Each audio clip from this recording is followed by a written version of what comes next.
Hauntcast. Haunting Halloween and horror. One ring. That's a telephone. I'll answer it. No, I must count them. Yeah, two rings. I have to answer the phone there. No, I am counting the rings. Three rings. Hauntcast Bone Phone.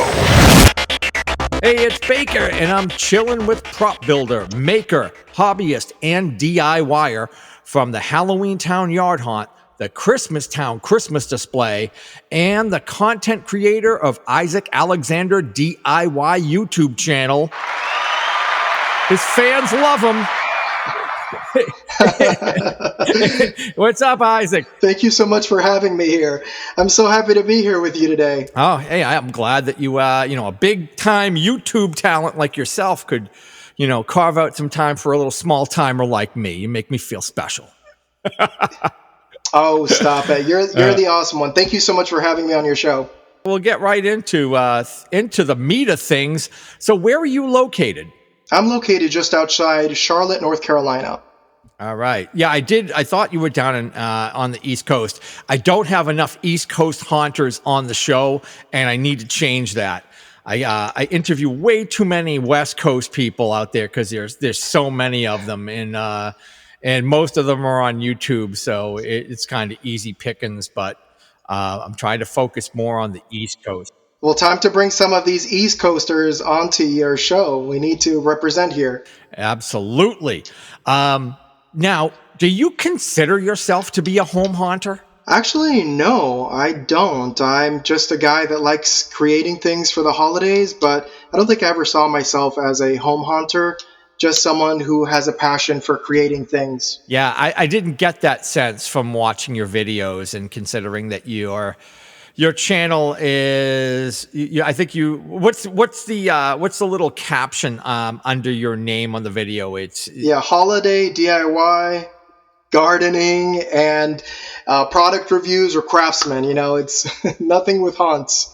Yeah, I mean there are a lot of people out there who are just into Halloween, into the holidays, who do displays. They just don't fall into that home haunter. Now, are you kind of aware of, or do you ever pay attention to the so-called home haunter groups and whatnot on Facebook and elsewhere? Oh, yeah, definitely. I'm actually part of various Halloween or home haunt groups on Facebook, so it's a really tight-knit community. I love seeing what other people are doing. But yeah, I've never considered myself like a home haunter. I'm going to loosely call it your haunt instead of a display for when we're talking Halloween. So as I say, your haunt, whatever. I'm just using it loosely because it's my terminology for it. So your home haunt is Halloween Town. It's really very kid friendly. Yeah, definitely. I've decided to make all my displays and creations as kid friendly as possible. I just want it to be welcoming for everyone of all ages. So that's why I do a lot of kid-friendly, family-friendly displays here. Yeah, there's no blood, no gore, no zombies. I made it a point. You won't see any blood or gore on my channel. So I guess I'm just going to keep it like that. Very PG, very family, very kid-friendly. You can definitely open up a much wider audience that way.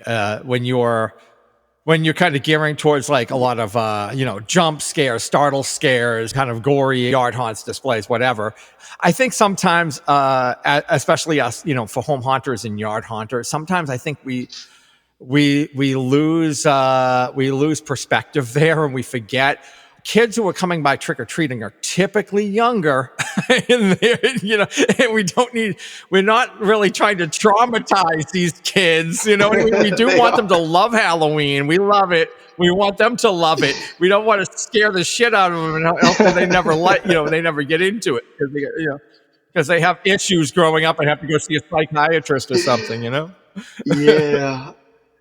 Exactly. We don't want that, but definitely with my display, I think the most I've ever gotten that was kind of really scary for kids was an animatronic witch that I made.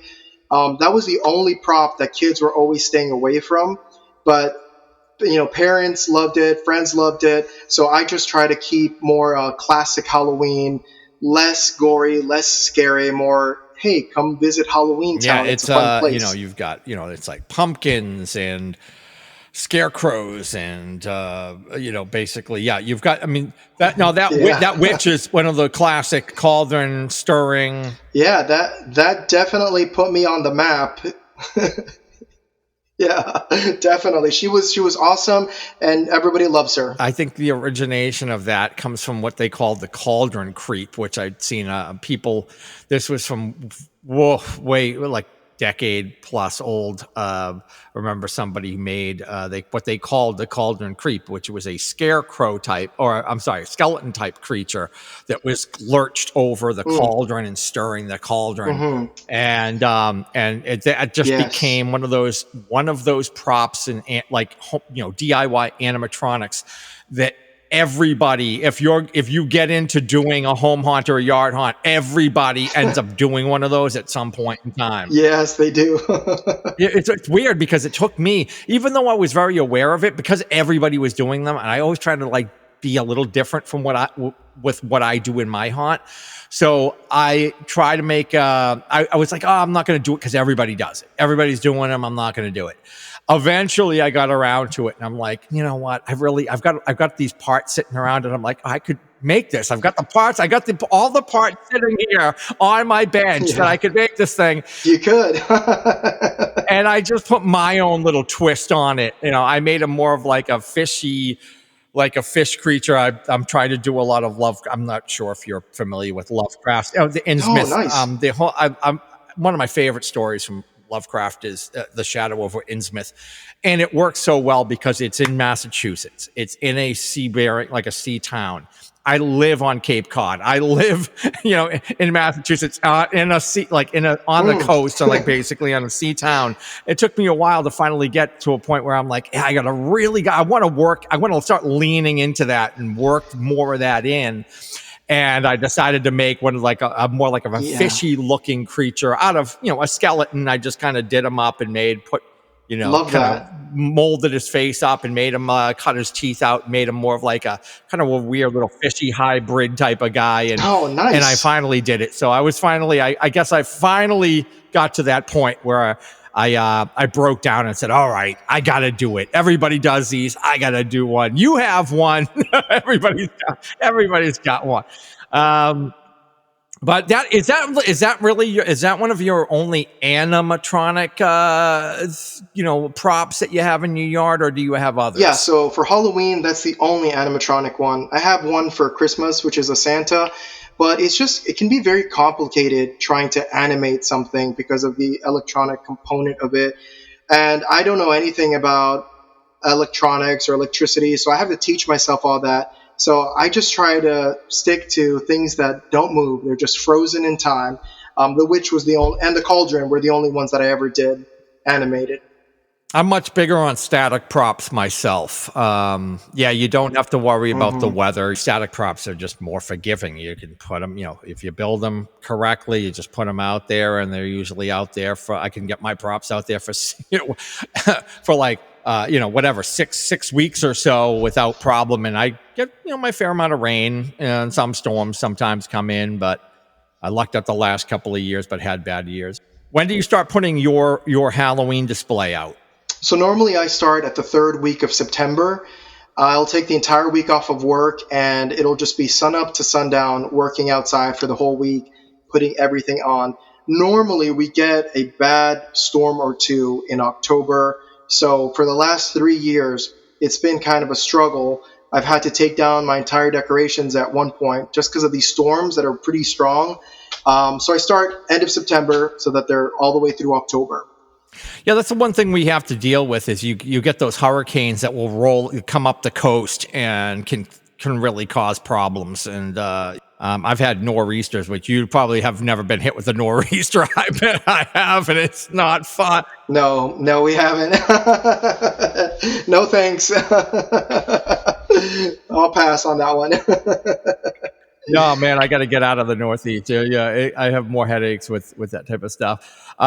So yeah, you get to take the whole week off, and that you get everything goes up in the week pretty much.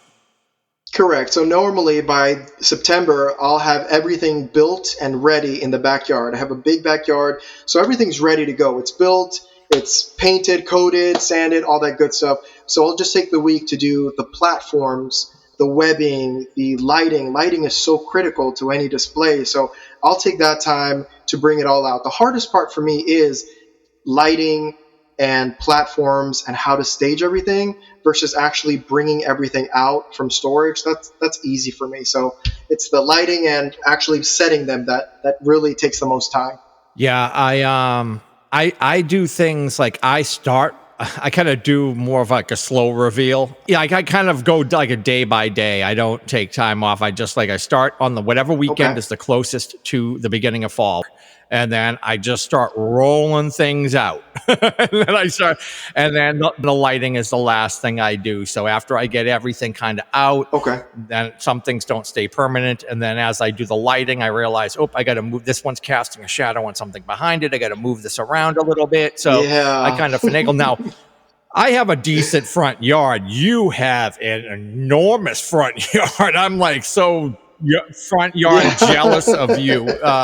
What do you got? How many square feet of yard do you have out front? Goodness gracious. I have a quarter of an acre in the front yard. So however many square feet that is, that's what I have. Quarter acre in the front, a quarter acre in the back. So I'm very blessed to have this big long yard that lets you tell the story and just lets you light it up so nicely. So this year I plan to use almost all of the yard to have a kind of walk-through haunt. Normally I have it that you look at it from the street. So I think because it's so long, I should just do something that you can walk through versus just looking at it. Oh, okay. So people can come into your driveway. Can't they? Can they walk into your driveway or no? Yeah, yeah, definitely. I actually encourage people whenever I post it online to come walk through the yard. Just be very careful. Don't hurt yourself or trip over anything. But yeah, I want them to walk through. I want them to get up close and personal. But I think this year I'm going to make it more accessible so that you can walk through and see a story versus just see everything all at front. Okay, so more like you're going to create a pathway in which they can make their way through versus them kind of walking around it, Yes. taking in everything as one big whole type of thing. Yeah, that would be a good idea. Correct. Yeah, that's what I did for Christmas, and I loved it for Christmas because I made a path through the yard, so there was different stations through Christmas, and it was just an awesome story to tell. So for Halloween, I'm going to make designated paths that are roped off so you can walk through the whole yard to see different elements of the Halloween town. Like the way you had it set up the last year or two, people can come up your driveway to get candy, I take it. And what do they you have that big pumpkin wreath that you made, and that is kind of like a photo op for them to kind of stop and get a picture taken? Yeah, so I call it a selfie station. So take a photo next to the 8-foot pumpkin wreath and then go up to get candy or vice versa. But it was a great hit. So many people took pictures with it. It was lit really nicely from the back. So I think it was a perfect placement to put it in front of my garage so that everyone could take a picture. Like a lot of people start off with when they get into this and they start, kind of getting in. They start building like small props, just like a tombstone here and there, maybe a groundbreaker zombie or something.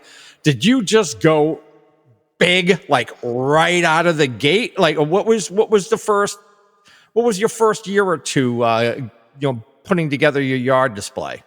Yeah, so the first prop that I made for my YouTube channel, I decided to go big and I made a 16-foot wide spider. And I didn't know what I was doing. I didn't know any of the techniques I know now. So it was a very rough looking 16-foot wide spider, but I wanted to start with something big and I made it. And after, it was just like, wow, so many people were like, I love it. We would love a tutorial. I was like, oh, I thought I did a tutorial. No, it wasn't a tutorial. It was like 2 minutes of, time lapse, me showing people how to do something. But that was my first one, and it's really been my favorite since. So how did you build it? roughly. I mean, you don't. I mean, you have a video on it, so Yeah, it's a really bad video though. Every time I go back, I'm like, remember y'all, I started. This was my first one. It wasn't my best one, but it was beach balls, PVC pipe, fake hair, wigs that we put on it, a bit of styrofoam, and then just painting it brown. It was very rough, but it did the job, and everybody seemed to love it. as we look back, we get so critical and we're our own worst critics. We look back on things a couple of years down the road and like, oh, I hate that. That's terrible. And it's like people's favorite. You know, it's one of those things that people just love. And you're like, oh man, that kind of sucks. I've done so many better things since then, but people seem to love. Hey, can't. People love what they love, and if they dig it, usually it's. And most people, once they're not into this stuff, or they want to maybe even get into this, so they just see these things and they're like, oh my god, I would love to be able to do that. They're just so impressed, and it could be your worst, could be like what you consider your worst prop, but they don't. They don't. They don't. Now there was one of your simple props. Like, I've been watching a whole bunch of your videos. I've watched some before, but I kind of went down the rabbit hole before we talked. One of your simple props that I really, really dig is the moon with the witch flying across it. I really like that. I'm like, you know what? I could probably work that into my haunt. It doesn't, like, my theme is a lot different, but I could make that work in my haunt for sure. Yeah, it's just so cool. It was a fun prop that came out of the blue. I was working on some other props, and I'm like, what would a witch moon look like? And I started building it, and then I was like, how am I going to display it? I have a huge 60, 70-foot oak tree next to my house, and I was like, you know what? We're going to throw a rope on that highest branch over there, and we're going to hoist this witch up with an extension cord. And honestly, it just looked absolutely beautiful in person. It looked like a moon. It looked like a witch, and everybody loved it. So really, really simple thing to do, but just such a huge impact. What's on the my diameter display. of that? It's only 3.5 feet, so it isn't even that big, but it just looks really nice. Now, you do buy some props. You don't build every single thing that's out in your front yard. You have bought some. You bought like such as your skeletons, and then like your big 30-foot HD, Home Depot skellies. I think you've got a couple. Is that pretty much it out as far as things that you purchased for the front? The 12-foot skellies, the Infernos from Home Depot. I have the Scarecrow from Lowe's. I like to buy props that are very unique and that'll add to my display, but most of them I build. So I buy a lot of pumpkins. I think I bought like 60 pumpkins. I bought like 70 skeletons that are human size. But aside from that, I like to build the rest. But I think these cool props add to your display and just make it that much nicer. The pumpkins that you purchased are all, you mean the kind of like the Funkins, the foam carvable pumpkins, what you're talking about? They're all carvable, and they're just fall pumpkins, and I carved them by hand, each one of them. Not fun, but it needed to be done. If you can go out and pick up those, and usually you can get them on discount from Joann's or Michael's or wherever, usually you can get them like 40-50% off or more towards the end of the season. Even you can grab them after the season's over if they're still around at a deeper discount. There's just no point of trying to carve out your own like full styrofoam pumpkin when you can pick those up and just carve them out and do them yourself. Which prop do you get the most praise online for, or from the neighborhood? Is there anything that like you get more praise on than anything else that's in the display? It's funny because the witch was the one that I always get the most comments about in person, but online, something simple like my gravestones. My gravestones just get me so many comments all the time from people, and I think because it's something a little bit more manageable, it's simpler to do, and they look so realistic. So it seems like my gravestones are a favorite, and the witch is my favorite, is the favorite of the public. So pretty interesting. One's super simple and one's very complicated to make, but hey, that's what they love. Like I say, you can't deny what they love. How did you get into DIY? It was actually my brother-in-law who suggested that I start filming my videos and start posting them. I loved Halloween since I was a kid, but I never thought about making it for the public. I was just like, oh, I'll buy stuff from the store. But during the pandemic, with the supply shortages, I was like, yeah, we're not going to be able to find good stuff at the store, so why don't I try making it? And it was his idea to, hey, try filming it, try doing a time lapse, try doing a tutorial on anything, and then post it on YouTube. And I was like, nobody's going to care about this. And he was like, do it. And it ended up being the best decision ever because a lot of people apparently care about Halloween and tutorials like that.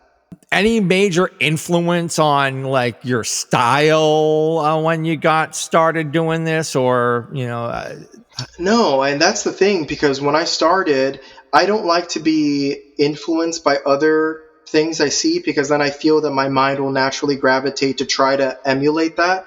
So when I started, I was like, I have a vision in my mind of what I want to do, and then I started doing it. So even now, when I'm looking for ideas, I try to just write them down and then start sketching them versus trying to get influences from real life because then I feel like I'm just trying to copy it and I don't want to do that. so when you got started into doing now, which I guess you're talking about your channel, but really everything grew out of 2020 pretty much through the whole COVID and all the lockdowns. That's kind of how everything took off from there. Your Christmas display, the Halloween display, everything grew out of from like only 4 years ago. Correct, yeah. It's a lot of progress in just such a small period of time. Now, going back, were you doing? I mean, what were you doing? Any other type of DIY? Maybe not Halloween decorations, but what were you into prior to this? So actually, the first time I started buying power tools was in the end of 2019 into 2020. I'd never built anything really before then. I wasn't interested in doing that, but I think the pandemic pushed me to, explore my inner artist and be like, hey, I could do something like this without having to rely on the big box stores. So I had never done any tutorials prior to 2020. I'd never done any type of creation or anything like that. I really just started because I wanted to be able to have a display. And I was like, we're going to try to build it ourselves. So YouTube and reading books, and that's how we are here today.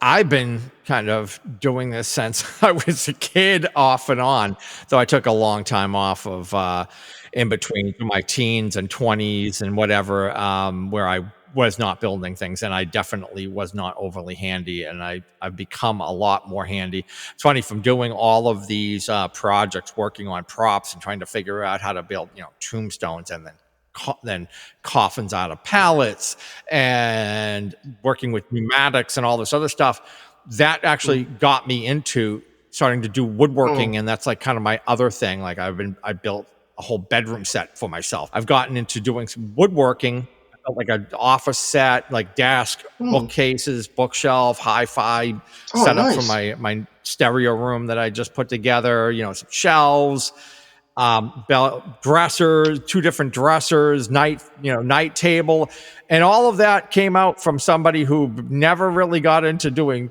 working with tools or anything like that. And it was just over time that I started upping my tool game and buying better. You got to buy quality tools. That's one of the biggest things that you got to tell people is, you don't go to Harbor Freight and buy your tools.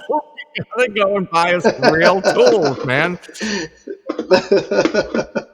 You got to have the right tool for the job, and you've got to have some good quality tools.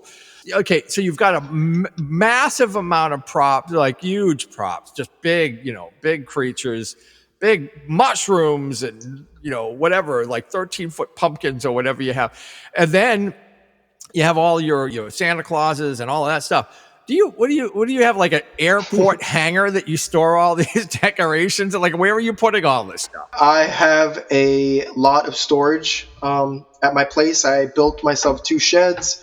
I have a walk-in sort of low ceiling basement. I have an offside unit that I use as well. So I maximized my storage abilities, but I'm reaching the point where I'm going to need more storage, or I'm going to have to sell some props. So it's looking like I might have to sell some props coming up because I'm running out of space real quick. So, kids, keep an eye on his channel because there might be some stuff coming up for sale very, very soon. This was kind of funny. I think this was back. I don't remember. This was within the past year. I was in like either the ultimate prop building group on Facebook or something like that. And I remember you popped in and posted your video. Or like, basically it's like the link to your YouTube channel. When you go to when you post the URL in Facebook, it doesn't allow you. You used to be able to play that video right through Facebook, but now they don't want you to do that. Now you have to click and it takes you off to another window, or it takes you off the page if you want to watch that video. And you posted, hey, you want to find out where you can get all these great foam blocks, watch this video. And I remember seeing a couple of people who were I was like, what is this person doing? And they're like, no, I'm not clicking on the video to find out. And I remember you were going, I just posted, it's all the information's there. You just and they were like, oh, I'm not going to put, like, they weren't going to give you the view. And I was like, what a ass, like that's why I have the same thing. If I ever try to post a tutorial and I don't just upload the video to Facebook and I just post a click to, the link to YouTube, I find that I get almost nobody who watches it because they refuse to click in the group, like you're doing something wrong. And it's like, come on. It really is awful. We're offering information. You're trying to provide information to people. I clicked right on it. I'm like, I got to find those foam blocks. Where can I get those foam blocks?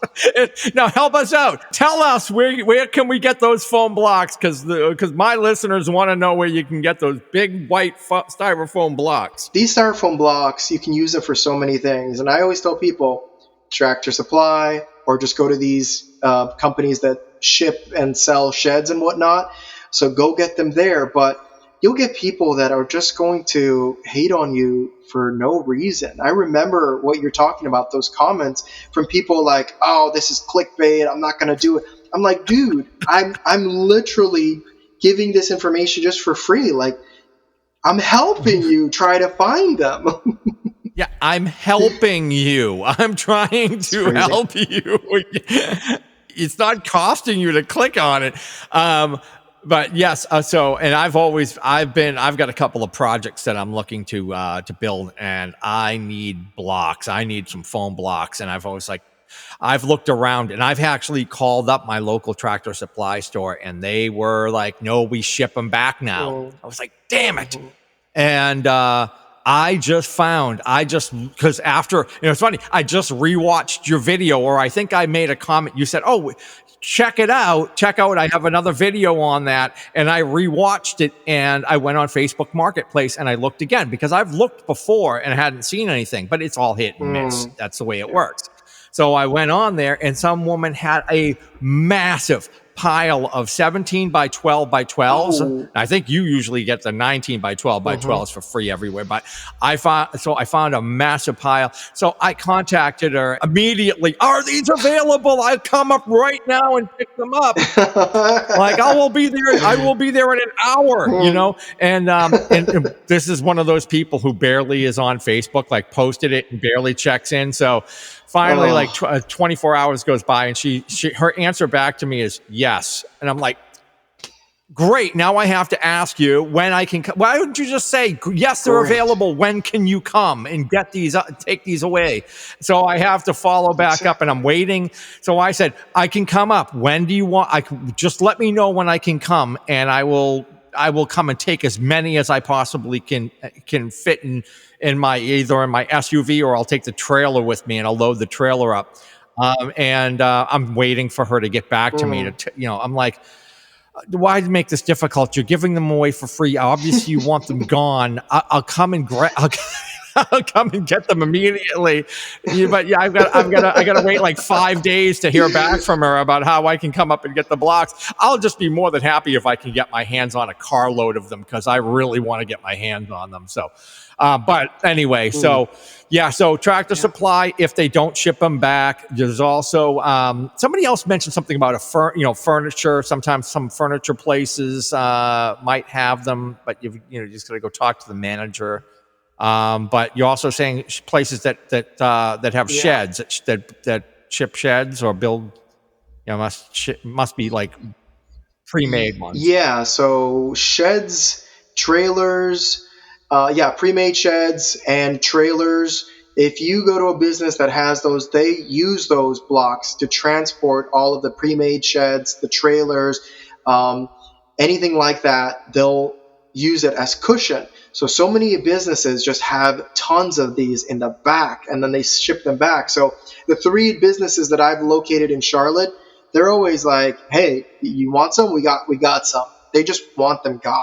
Yeah, so I mean, I'm sure that you have a relationship sort of with them now, where they're just like every time they get some, do they contact you and go, "Come get them"? Is that kind of Yeah, it? they'll send me a text message and be like, "Hey, if you need 50, we got some." But what I do is then I'll actually post it on Halloween groups. Oh man, that's I gotta Mm, get myself a styrofoam block connection. Hey, there was another thing that I had just mentioned. It was funny. I think I sent you a message and I asked you something about the camera, like what were you, do you have a computer with the camera on it or something? And you're like, no, I shoot all my videos off my phone. Is that right? You shoot all yeah, the. indeed. Everything I film for my YouTube is just my iPhone and a tripod. And I edit it all on my phone using two different video editing apps, and I do it there. I'm just sitting there adding all the graphics, adding all the pictures.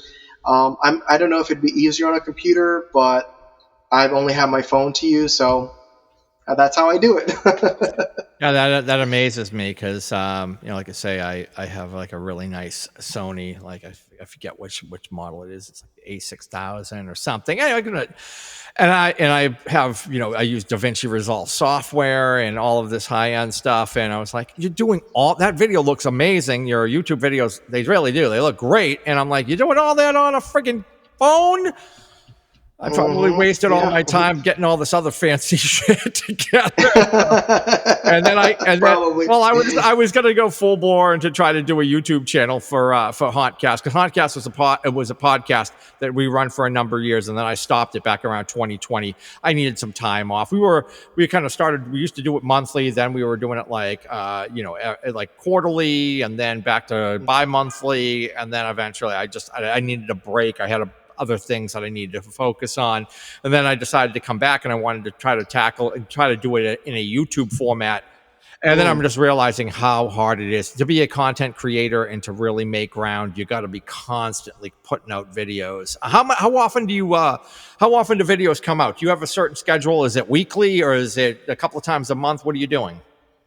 So no, I actually only post YouTube videos between August and December, and I feel that I'm not a full-time creator, so a lot of creators that do Halloween are posting like once, twice, three times a month.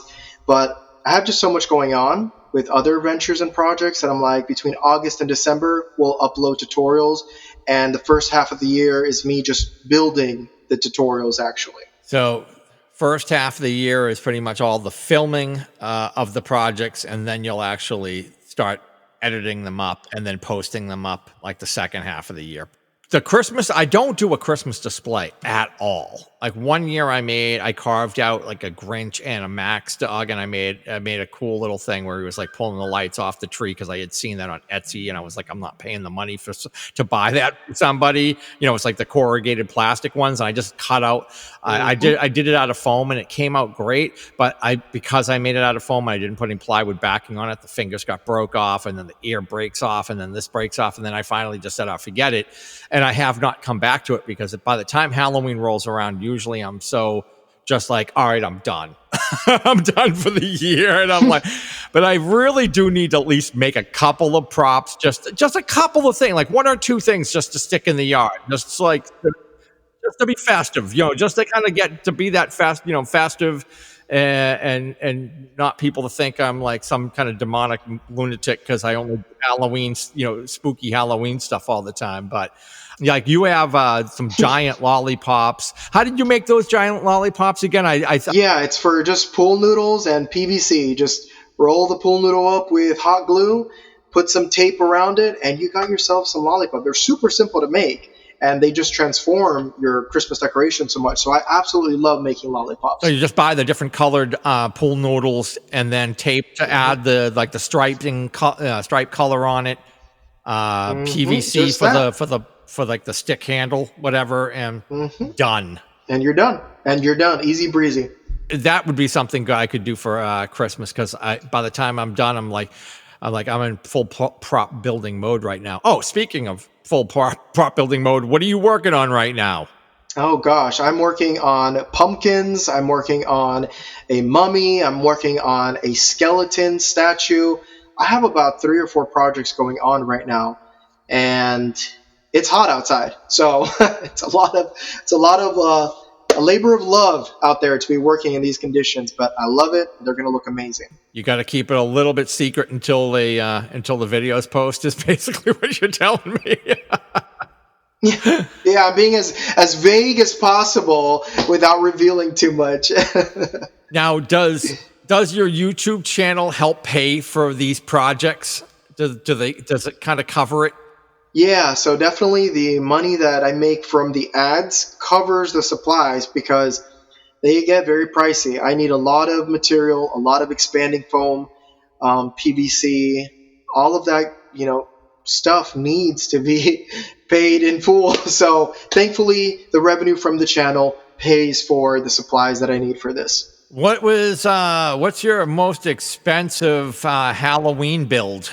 So far, I think it was the animatronic witch, only because the electronic components aren't cheap, and just getting it together, I felt like I went over the budget that I was aiming for. So that was kind of an expensive build. Now I see what I could have done differently, and I've updated the links on my YouTube so people don't have to spend the money that I spent to make her, because it was kind of pricey. You had reached out to me and you asked me about my tremendous creature, and you were like, you asked me some questions about it. I'm like, yeah, I used Habitat Flex on that, and originally I did a different creature, and I used Habitat Black on there, and then I ended up redoing the whole thing, and I couldn't, I'm not gonna rip off the Habitat Black, so I just kind of spray foamed over it, and then carved and shaped, and then put Habitat Flex on there. And then you were like, damn, that shit's expensive. And I'm like, yeah, I know. I can't. I'm like, that is one of those, that is my most expensive prop that I've made in a while. Cause, I had to use like 2 different, I forget what they're like, 5-gallon between the 2 different buckets, and I had to use 2 of them to cover the whole thing, and the back still has some exposed, like I didn't cover the 100% of it, but I'm like, I'm not buying anymore. I'm not buying another bucket. No. I'm like, I already went I already spent enough on this guy, but he came out great. But it was, sometimes I'm willing to spend the money on it, and sometimes I want to keep it as cheap as possible. Yeah, and I really do appreciate that you gave me that info, even though it's way too expensive for my build. I do always appreciate when other creators are able to help, because I've had several people that I've asked, hey, how did you do this, or what material did you use? And they're like very vague and very like not wanting to help simply because I'm a YouTuber. And I'm not trying to steal anybody's ideas. I'm not trying to take credit for myself. I'm like, anytime people come to me, I'm always like, this is what I did.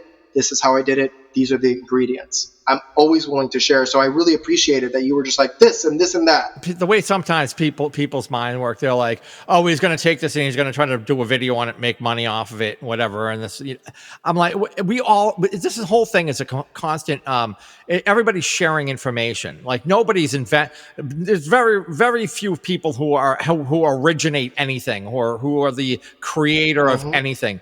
Everybody is pulling from different creators, and I used to learn YouTube, prior to YouTube, I was on like the Halloween forum and Haunt forum, and that's how everybody was sharing information about building props.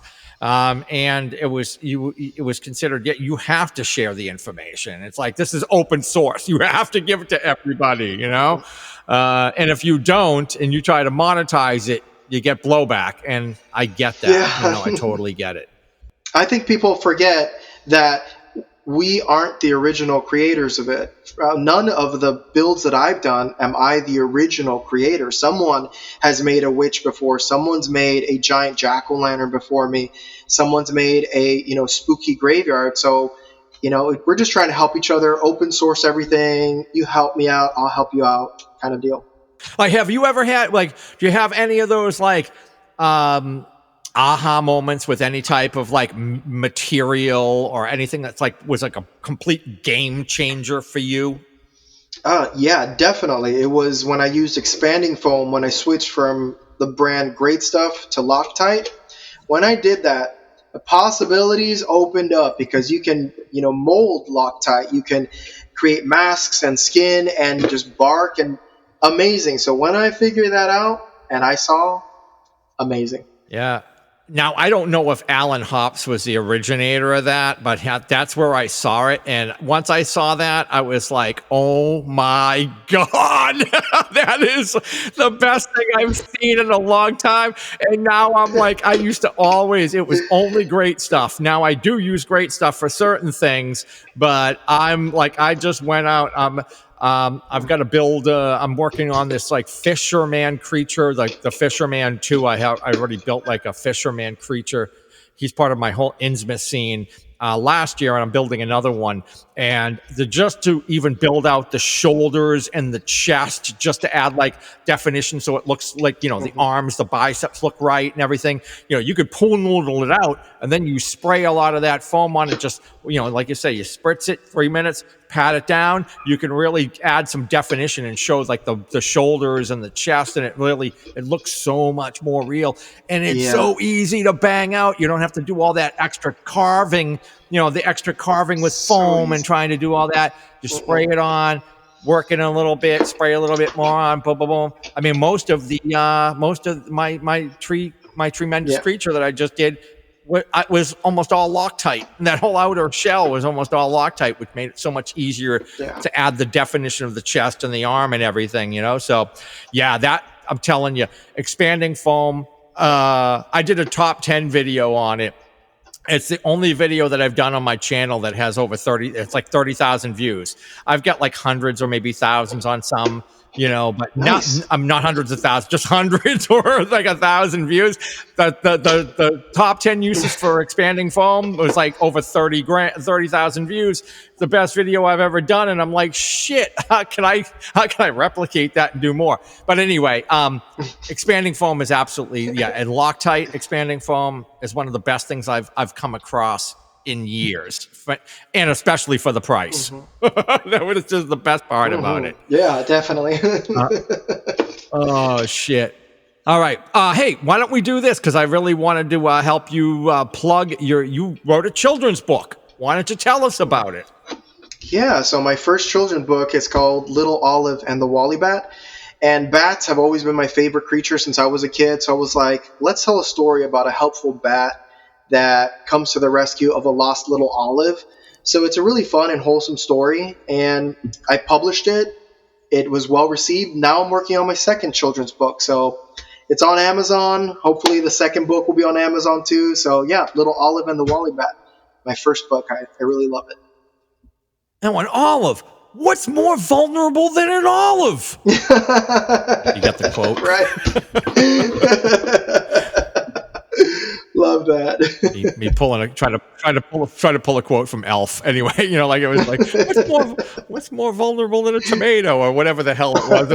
Anyway, but yeah, that's great. So that's really cool. And good luck with the next one. Unfortunately, all my kids are growing up, and if I have anybody who has a kid and I can pass it all, I will definitely pick up his book, pass it along, help out a fellow maker, DIYer. Haunter, even though he doesn't call himself a haunter, but that's okay. We don't hold it against him. That's okay.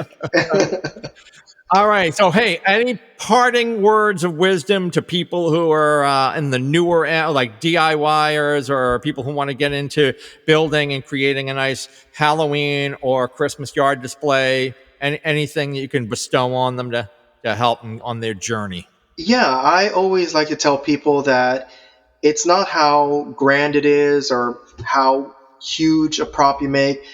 Anything is cool. Don't be discouraged by looking at these awesome builds that are very intricate and complicated.